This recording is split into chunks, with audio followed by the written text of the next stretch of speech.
আজকে আমরা Node.js এর ইনবিল্ট একটা মডিউল দিয়ে আমাদের লোকাল ডিভাইসে একটা সার্ভার ক্রিয়েট করব বা সার্ভার রান করব, যে সার্ভার কিভাবে ক্রিয়েট করতে হয়। এর জন্য আমরা যেটা করব, শুরুতে লিখব একটা HTTP মডিউল, যেটা হলো আমরা রিকোয়ার করে ইম্পোর্ট করে নিব। রিকোয়ার দিয়ে আমরা ইম্পোর্ট করে নিচ্ছি HTTP, অর্থাৎ HTTP রিকোয়েস্ট যেগুলো আসে সার্ভারে সেইটা হ্যান্ডেল করার জন্যই ইউজ হয় এই মডিউলটা। তো এই মডিউলে আমরা কি করব দেখেন, HTTP দিয়ে যেহেতু আমরা একটা সার্ভার ক্রিয়েট করব, তো এইটার নাম ক্রিয়েট সার্ভার। এই যে ক্রিয়েট সার্ভার ফাংশনটা আছে, এই ফাংশনে আমরা একটা প্যারামিটার হিসেবেও একটা ফাংশনই পাস করতে পারি। তো আমরা এরো ফাংশনই লিখে ফেলি, যেই ফাংশনে আমরা একটা রিকোয়েস্ট পাঠাবো আর একটা রেসপন্স পাঠাবো। এখন রিকোয়েস্ট রেসপন্স কি এটা আমি পরে বলছি, এবং এইটা আমরা এখানে ডাইরেক্ট ইমপ্লিমেন্ট করে ফেলছি।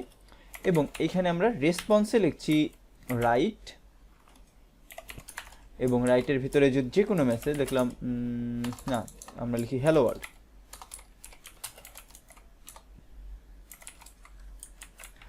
এবং সবশেষে রেস ডট এন্ড। আমরা কোডটাকে লিখে ফেলি, পরে আপনার কাছে একটু এক্সপ্লেন করছি যে এটা কি আসলে কি কাজ করলাম এখানে। এবং এটা লিসেন দিচ্ছি আমি একটা পোর্টে, যেটা দিচ্ছি 3000। তো এই যে ছোট্ট একটু কোড লিখলাম না, 3 লাইনের এই কোডটাই আসলে আমাদের সার্ভার ক্রিয়েট করে ফেলছে। এখন কিভাবে দেখেন, আমরা ক্রিয়েট সার্ভার যখন কল করছি, ও একটা সার্ভার ক্রিয়েট করবে। এই সার্ভারে রিকোয়েস্ট এবং রেসপন্স, এই রিকোয়েস্ট এবং রেসপন্স দুইটা প্যারামিটার যে রিসিভ করছে, এই দুইটা আসলে কি, এই দুইটার নাম যে ফিক্সড রিকোয়েস্ট দিতে হবে রেসপন্স দিতে হবে তা না। প্রথমে যে ভ্যারিয়েবলটা দিব সেটা আসলে রিকোয়েস্ট রিসিভ করবে। এখন রিকোয়েস্টটা কি, আমরা যখন কোনো ইউআরএলে বা ব্রাউজারের, আমরা যদি ব্রাউজারে চলে আসি, ব্রাউজারের এই যে ইউআরএল এর অংশটা, এইখানে যখন কোনো ইউআরএল লিখে এন্টার প্রেস করি, তখন সেটাই হচ্ছে একটা রিকোয়েস্ট।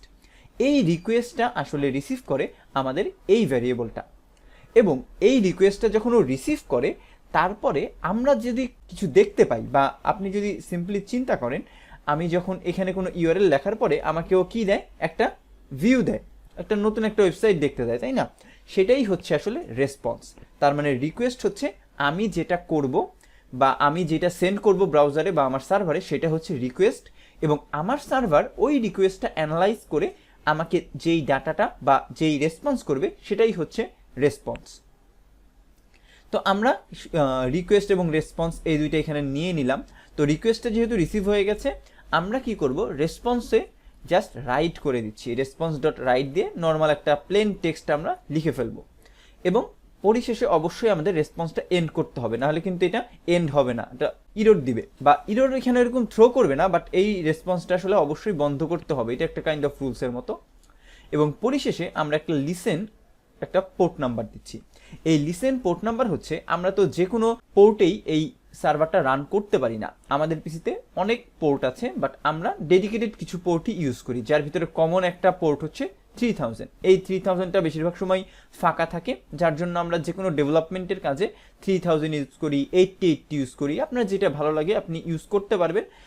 একটা ভালো রেঞ্জ বা একটা কমন রেঞ্জ হচ্ছে 3000 থেকে 9000 এর ভেতরে সবাই আসলে এই রেঞ্জটা ইউজ করে। আপনি এর ভিতরে যে কোনো একটা নাম্বার পিক করে ইউজ করতে পারেন। তো এই যে ক্রিয়েট করলাম সার্ভার, এটা আমরা এখন একটু টেস্ট করে দেখব। তার জন্য আমি লিখছি নোড দেন index.js।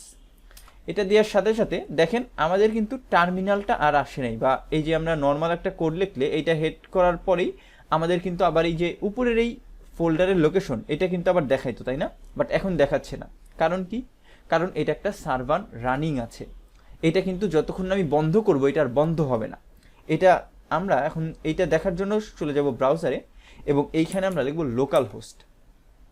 এই যে লোকাল হোস্ট লিখলাম, এটা হচ্ছে আমাদের লোকাল একটা সার্ভার ইনবিল্ট থাকে, যেটার পোর্ট নাম্বার হচ্ছে 127.0.01।